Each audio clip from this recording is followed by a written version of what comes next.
La de Irán ha sido quizá una de las guerras más disparatadas, más estúpidas y con menos sentido que hemos vivido en los últimos tiempos. Y ya tenemos un claro ganador y perdedores. El ganador ha sido el régimen iraní, es decir, justo lo contrario de lo que se deseaba cuando Estados Unidos e Israel iniciaron los bombardeos del país. ¿Y quiénes son los perdedores? Efectivamente, Trump y Netanyahu. Es increíble que a pesar de todos los avisos que le dieron a Trump, tanto sus servicios de inteligencia como sus generales, decidiera ir a una guerra donde no tenía absolutamente nada que ganar y sí mucho que perder. Y eso es precisamente lo que ha ocurrido, que Trump ha perdido la guerra. Para que os hagáis una idea, tenemos entre los objetivos declarados por él mismo un cambio de régimen. Neutralización del arsenal y lanzaderas de drones y misiles, eliminar el programa nuclear iraní, reducir la influencia de Irán. En resumen, lo que querían era destruir completamente el régimen para poner, como ha ocurrido por ejemplo en Venezuela, a un régimen de su cuerda. Nada de esto ha ocurrido. Si no, vayamos a lo contrario. ¿Qué ha conseguido Estados Unidos? En primer lugar, reforzar completamente al régimen iraní. Es verdad que se asesinó al principio de la guerra a esos ancianos que lideraban el régimen de los ayatolás. Por cierto, no olvidemos, uno de los regímenes más atroces y represores del mundo. Pero una vez eliminas a esos líderes, ¿qué te queda? Un reemplazo. Unos nuevos líderes mucho más jóvenes, más radicales y con más ganas todavía de tener armas nucleares para comprarse un seguro de vida frente a futuros ataques. Así que el primer gran objetivo ha sido un rotundo fracaso. Tenemos la intención de eliminar el programa nuclear. En lo primero que sabemos del acuerdo al que han llegado Estados Unidos e Irán, sabemos que eso se va a discutir en los próximos 2 meses. Es decir, que Estados Unidos está firmando un acuerdo sin tener todavía las garantías de que eso se va a firmar. Pero más curioso todavía es que si se llega a firmar ese acuerdo, va a ser muy parecido al que ya tuvo Estados Unidos con Irán después de que Obama llegara a un acuerdo con los ayatolás allá por al menos hace una década. Es decir, segunda cosa absurda, pero vayamos quizá al mayor disparate de todos, algo que se está vendiendo como un éxito, y es que con este acuerdo de paz, el estrecho de Hormuz se va a reabrir. ¿De verdad? ¿Eso es un éxito? Estaba abierto antes de la guerra. No solo estaba abierto, sino que hasta entonces Irán no lo había podido utilizar como un arma arrojadiza para defenderse en caso de ataque. Hoy ya sabemos de la capacidad y la facilidad con la que los iraníes pueden cerrar el estrecho y poner bajo un tremendo estrés a la economía global. Bien, ahora vemos que los iraníes están diciendo que el acuerdo recoge que van a poder cobrar unos fees para todos aquellos barcos que pasen. Es decir, probablemente, después de esta guerra, Irán va a beneficiarse de miles de millones de beneficios que anteriormente no tenía por el paso de esos mercantes con petróleo. Un gran acierto también por parte de Donald Trump. La verdad es que a veces te quieres reír del grado de estupidez que supone todo esto, pero lo cierto es que como todas las guerras, esta también ha tenido como consecuencia la muerte de cientos, miles de civiles, la destrucción de hospitales, de escuelas, etc. Si seguimos con algunos de los grandes logros que supuestamente iban a lograrse, es acabar con el programa de misiles y los drones. Pero la realidad es que incluso los servicios de inteligencia estadounidenses confiesan, admiten que eso tampoco se ha logrado. Probablemente se ha eliminado solo el 30% del arsenal iraní. Bien, todo esto, todo este desajuste, todo este desorden, toda esta guerra de meses, para eliminar solo el 30% de la capacidad tanto balística como de drones de Irán. Parece también un disparate absurdo el haber ido a esta guerra por tan poco premio. Más cosas que ha conseguido Donald Trump en esta guerra que ahora termina. Y ya veremos si termina del todo. Pero bueno, sobre el papel parece que va a terminar. Las bases militares que Estados Unidos tenía en la región, todopoderosas, intocables, infalibles, resulta que Irán ha demostrado que puede atacarlas y puede dañarlas severamente. Con lo cual, la capacidad que tenían esas bases militares de disuasión, no solo en Irán, sino en la región, se ha visto gravemente disminuida. No son la protección que los países árabes, aliados de Estados Unidos, creían que podía ser. Y aquí vamos a una de las claves, otra de las grandes pifias de este conflicto. Y es que Irán ha demostrado que puede bloquear completamente gran parte de la región, aeropuertos, transporte, economía, etcétera, porque tiene la capacidad para atacar a esos países del Golfo con sus misiles y sus drones. Estados Unidos no tiene la capacidad suficiente para defender a esos países, con lo cual su alianza con esos aliados también es hoy más frágil de lo que era antes de la guerra. La verdad es que uno empieza a enumerar todos los perjuicios de la guerra en comparación con los beneficios que no hay por dónde encontrarlos, y uno dice, ¿este es el gran negociador que muchos dicen que es capaz de conseguir siempre lo que se propone?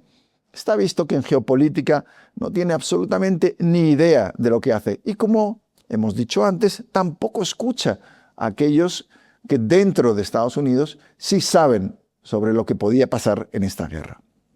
Así que, si a esto le añadimos como otro de los perjuicios el hecho de que las relaciones de Estados Unidos con sus verdaderos aliados históricos, que son Europa y los países de la Unión Europea, o Canadá, o Australia, el hecho de haber dañado esas relaciones exigiendo cosas incomprensibles, como por ejemplo que se unieran al disparate bélico de Israel y Estados Unidos. Por supuesto, la Unión Europea no lo hizo, y eso fue un gran acierto, porque sabían, por la experiencia de la guerra de Irak, que eso iba a ser un auténtico desastre.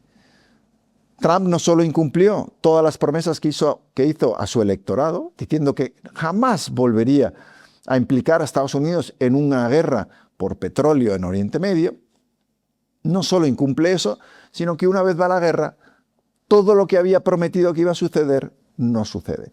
Por supuesto, esto no va a convencer a MAGA ni a sus adeptos para que reculen y se replanteen el apoyo. Pero para cualquiera que tenga dos dedos de frente o sepa un mínimo de geopolítica, quedará en evidencia, quedará claro y meridiano que esto ha sido un auténtico disparate.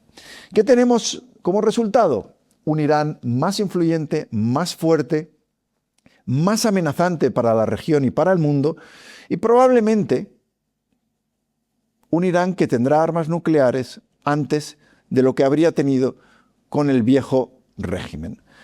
¿Por qué? Porque la realidad es que Irán, por mucho que firme un acuerdo, hoy tiene todas las razones del mundo para comprarse lo que antes decíamos que era un seguro de vida para no volver a ser atacado.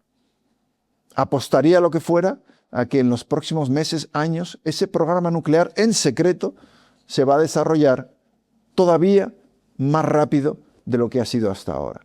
Porque cuando los iraníes miran al mundo, ven que países tan atroces como el suyo, como puede ser Corea del Norte, jamás son atacados. Que nadie ni siquiera se plantea la posibilidad de atacar al régimen de Kim Jong-un. La razón es sencilla. Los norcoreanos ya tienen armas nucleares, con lo cual es imposible atacarlos sin sufrir las consecuencias. Y eso es probablemente lo que va a buscar Irán. Así que el acuerdo deja el posible freno a ese programa nuclear en stand-by, digamos, lo deja en suspenso, y veremos qué ocurre. Pero independientemente de lo que se firme, dudo mucho que los iraníes vayan a eliminar por completo su ambición de ser una potencia nuclear. Y tenemos, por supuesto, a la hora de hablar de los derrotados, estamos hablando de Donald Trump, pero ¿qué decir de Netanyahu? Un hombre hecho en la guerra, cuya supervivencia política, mientras está envuelto en casos de corrupción, depende completamente de mantener la maquinaria de la guerra. Gaza, el Líbano, cualquiera de esos conflictos le sirve. También Netanyahu es aquí uno de los grandes derrotados. Se fue a la Casa Blanca y utilizó su persuasión, su capacidad para la manipulación, para convencer a Donald Trump de que esta sí era la gran ocasión. Por fin Estados Unidos iba a conseguir eliminar el gran problema de la región. Y además, Netanyahu avanzaba su gran sueño de crear ese gran Israel todopoderoso en la región. ¿Cuál ha sido la consecuencia? Lo acabamos de decir. Un Irán más fuerte, un Israel que no ha conseguido sus objetivos y un Netanyahu que se encuentra, y esto son buenas noticias, más débil que antes de la guerra. Sin embargo, las encuestas le siguen dando como ganador en las próximas elecciones de Israel, porque a veces sucede en la historia que los pueblos pierden completamente el sentido de la realidad y que se dejan engatusar y llevar al precipicio por líderes populistas que consiguen con nacionalismo, con patriotismo, con ideas absurdas sobre la grandiosidad de sus países, llevar a esos ciudadanos al desastre. Es lo que está ocurriendo en Israel. Así que en esta guerra, en la que estamos definiendo a los ganadores y a los perdedores, tenemos que hablar sobre todo del que para mí es el gran perdedor. Por supuesto, Donald Trump, Netanyahu, Estados Unidos e Israel. Pero ¿qué decir de los pobres iraníes? De esos iraníes que una y otra vez han salido a la calle a pedir democracia y han sido ejecutados por este régimen atroz, esta teocracia de los ayatolás. ¿En qué situación quedan ellos? Por supuesto, esto no le importaba en absoluto ni a Donald Trump ni a Netanyahu. Pero la realidad es que Irán no solo se ha reforzado de cara al exterior, también se ha reforzado de cara al interior. Ese régimen, mucho más fuerte, de puertas adentro, va a seguir con la represión. Ha quedado intocable. Acordaos de ese tuit de Donald Trump, cuando estaban saliendo a la calle y estaban siendo masacrados. Y les dijo, la ayuda está en camino. Por supuesto, la ayuda no llegó a tiempo. El régimen iraní hizo desaparecer a los disidentes, masacró a la gente, recuperó el control de las calles y hoy ese aparato represor sigue intacto. No se ha conseguido absolutamente nada en el avance democrático de Irán. Todo lo contrario. Tenemos, como decimos, un régimen mucho más fuerte. Así que, para los pobres iraníes, desgraciadamente, esta guerra también ha sido un desastre. Veíamos al principio aquellas imágenes de esas escuelas, ¿no? Esa escuela de niñas donde decenas de ellas habían sido asesinadas por los bombardeos. Bien, ese es todo el legado que esta guerra ha dejado en cuanto al interés de los ciudadanos iraníes. ¿Cuál es la buena noticia, si hay alguna, en todo este conflicto, en lo que está pasando? No solo en Irán, también en Ucrania. Estamos viviendo un momento clave. En algún vídeo aquí hemos recordado que estamos en una era de resurgimiento de los imperialismos. Hombres fuertes, como Putin, como Trump, el propio Netanyahu, que quieren expandir sus territorios a base de fuerza y de violencia. Que lo único que quieren es volver a una etapa de colonialismo, donde las grandes potencias podían dictar fuera de cualquier organismo internacional, fuera de cualquier ética o moral geopolítica, dictar el destino de países más pequeños. La buena noticia, en este caso, es que eso está fracasando. Los nuevos imperios están fracasando. Putin en Ucrania. Después de más de 4 años de conflicto, ¿cuál es su situación? Sigue estancado, empantanado en su particular guerra de Vietnam. Es más, los ucranianos en los últimos meses han vuelto a avanzar. Están golpeando refinerías e instalaciones energéticas incluso en 2.000 kilómetros de distancia en el interior del territorio ruso. El otro día volvieron a asesinar a un general ruso. Están infiltrados en Moscú. Tienen la capacidad militar, sobre todo a través de la tecnología y de los drones, que han transformado para siempre los conflictos, con esa capacidad para hacer un daño constante. Los puentes que unen Crimea con las partes conquistadas por Rusia en Ucrania también están siendo golpeados. La capacidad ucraniana va en aumento. Y según los datos que manejan los servicios de inteligencia ucranianos, se va a multiplicar y se va a doblar en los 2 próximos años. No hay defensa aérea que vaya a poder resistir o defender ataques de cientos o incluso miles de drones cada vez más avanzados. Mientras, en el frente, en lo que es la guerra tradicional, las cosas están totalmente estancadas precisamente por la tecnología. Es muy difícil avanzar 1 metro cuando tienes estos drones vigilando cualquier movimiento y atacando de manera constante. Las bajas rusas están en cerca de 1.000 soldados cada mes. Ningún ejército puede resistir ese nivel de pérdidas durante mucho tiempo. La guerra en Ucrania dura ya más que la Primera Guerra Mundial.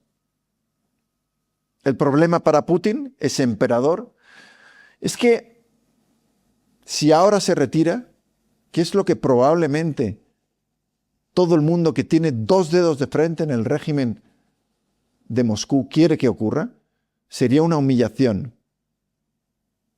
Sería la demostración de que todo fue un error desde el principio, que Rusia nunca debió haber invadido Ucrania.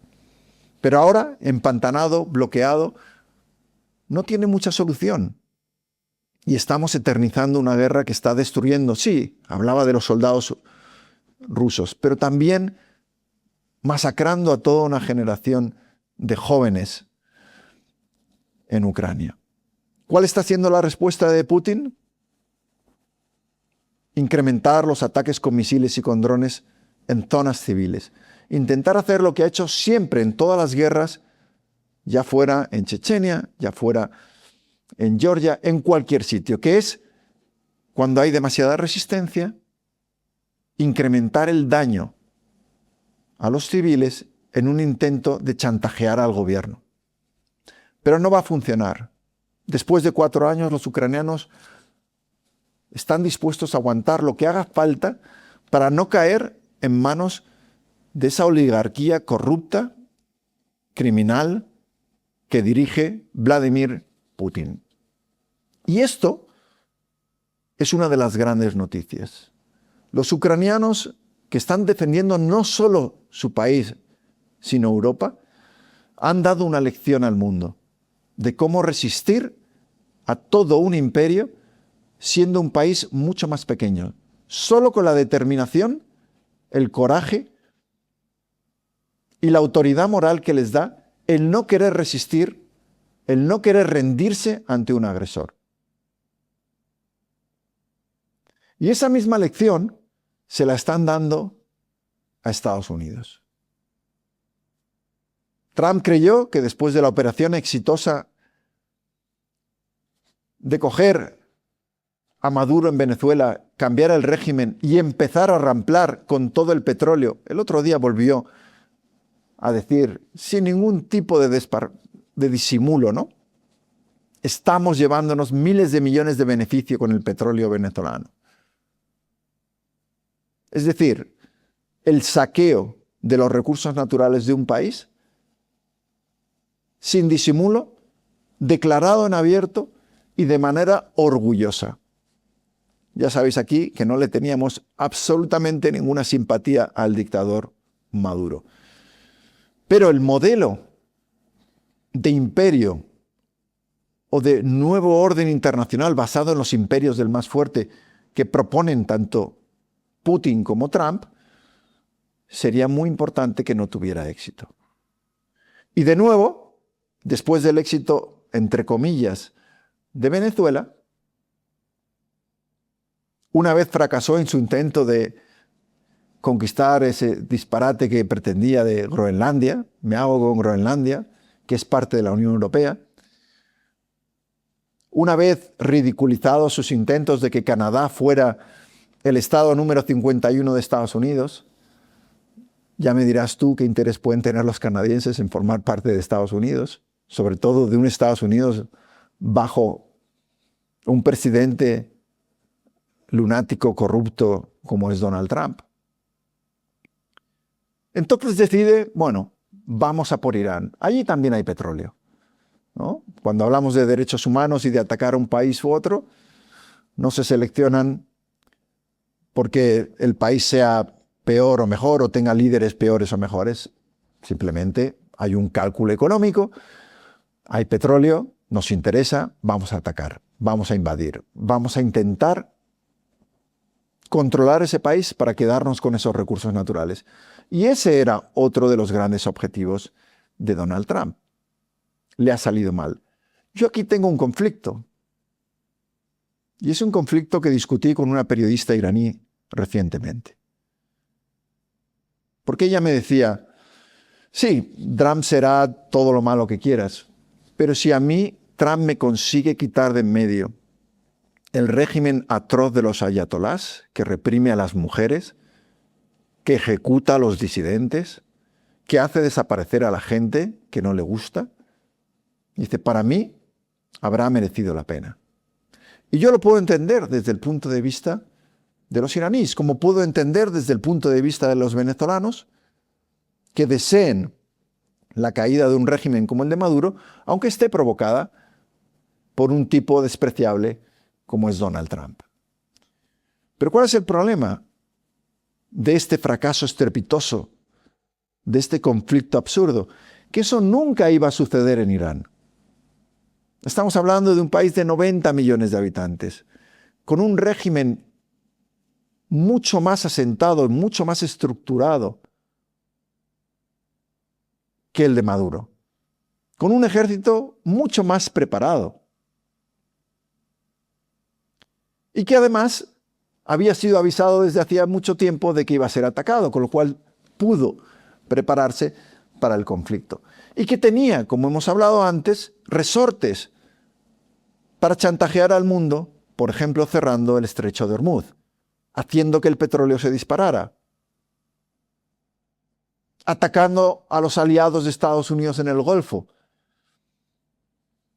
Todo lo que le avisaron a Donald Trump y que él no quiso escuchar, porque cree, y este es uno de los grandes problemas del presidente estadounidense, que lo sabe todo, cuando es un ignorante, especialmente en cualquier cosa que tenga que ver con geopolítica internacional, como estamos viendo. Un presidente que desecha a sus aliados, que desecha la alianza entre Estados Unidos y Europa, que ha sido una de las alianzas de más éxito en la historia moderna, que ha permitido un progreso sin igual tanto en Estados Unidos como en Europa, con desigualdades y con muchos problemas, también es cierto, y que prefiere despreciar esa alianza para arrimarse a tipos como Vladimir Putin. Es más, Donald Trump se lleva mejor con el líder norcoreano, Kim Jong-un, que con los líderes europeos. A ese absurdo hemos llegado. ¿Qué va a hacer ahora Donald Trump, una vez fracasado? Lo tiene mal, en primer lugar, para vender, como está pretendiendo hacer, como un éxito este conflicto. Hace ya cerca de un mes que el coste de la guerra había superado los 50.000 millones de dólares. Es decir, ha dilapidado un montón de dinero que se podía haber utilizado en mejorar la educación o la sanidad en Estados Unidos.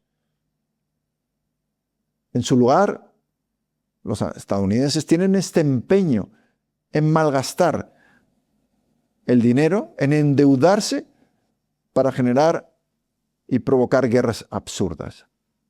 Aquí la comparativa con China es evidente. En las últimas décadas, China no ha empleado ese dinero en guerras, lo ha empleado en tecnología, lo ha empleado en educación, lo ha empleado en sanidad, y por eso hoy tienen una superpotencia que cada vez más se está comiendo a las potencias de la dormida Europa y la disparatada y caótica Estados Unidos que estamos viendo. Lo peor de Trump es que nos quedan más de 2 años.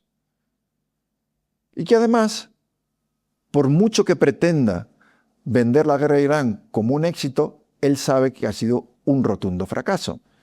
Y probablemente ni siquiera muchos republicanos van a comprar esa idea de que esto ha sido un éxito.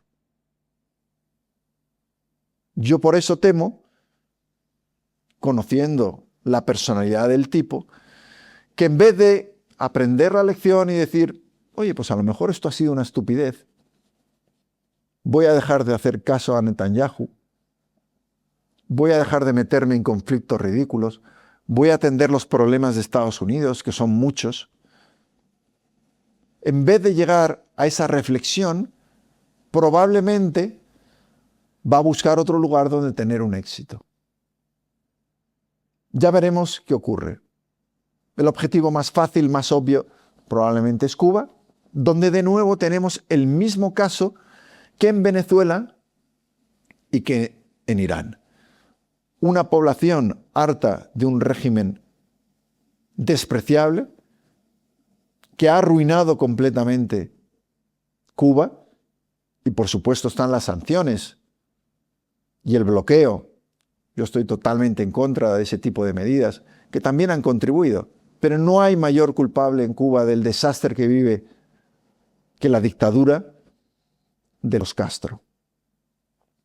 Y es probable que Donald Trump, en algún momento, si fracasa la idea o el plan que está llevando a cabo ahora, que es asfixiar completamente a la isla económicamente, no permitir que entre petróleo, obligar a todas las empresas, la última ha sido la cadena hotelera Meliá, española, obligar a todas las empresas a salir de la isla,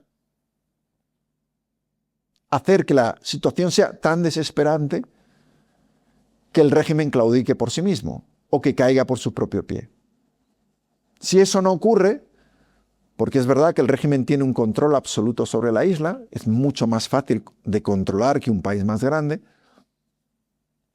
no me extrañaría que en algún momento también viéramos una operación militar.